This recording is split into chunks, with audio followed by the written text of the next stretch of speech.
நற்செய்தி வாசகம். யோவான் என பெயரிட வேண்டும்.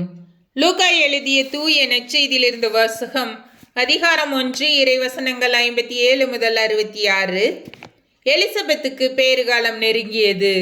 அவர் ஒரு மகனை பெற்றெடுத்தார். ஆண்டவர் அவருக்கு பெரிதும் இரக்கம் காட்டினார் என்பதை கேள்விப்பட்டு சுற்றி வாழ்ந்தோரும் உறவினரும் அவரோடு சேர்ந்து மகிழ்ந்தனர். 8ஆம் நாளில் அவர்கள் குழந்தைக்கு விருத்த சேதனம் செய்ய வந்தார்கள். செக்கரியா என்ற அதன் தந்தையின் பெயரையே அதற்கு சூட்ட இருந்தார்கள்.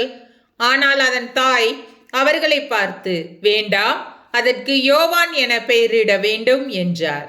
அவர்கள் அவரிடம், உறவினருள் இப்பெயர் கொண்டவர் எவரும் இல்லையே என்று சொல்லி, குழந்தைக்கு என்ன பெயரிடலாம், விருப்பம் என்ன என்று தந்தையை நோக்கி சைகை காட்டி கேட்டார்கள். அதற்கு அவர் எழுது பலகை ஒன்றை கேட்டு வாங்கி இக்குழந்தையின் பெயர் யோவான் என்று எழுதினார். எல்லோரும் வியப்படைந்தனர். அப்பொழுதே அவரது வாய் திறந்தது, நா கட்டவிழ்ந்தது. அவர் கடவுளை போற்றி புகழ்ந்தார். சுற்றி வாழ்ந்தோர் அனைவரும் இதை பற்றி கேள்விப்பட்டு அஞ்சினர். இச்செய்தி யூதேய மலை நாடெங்கும் பரவியது. கேள்விப்பட்டவர்கள் யாவரும் இச்செய்தியை தங்கள் உள்ளங்களில் இருத்தி இக்குழந்தை எப்படிப்பட்டதாக இருக்குமோ என்று சொல்லிக் கொண்டார்கள்.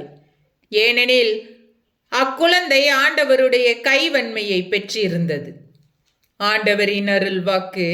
கிறிஸ்துவே உமக்கு புகழ்.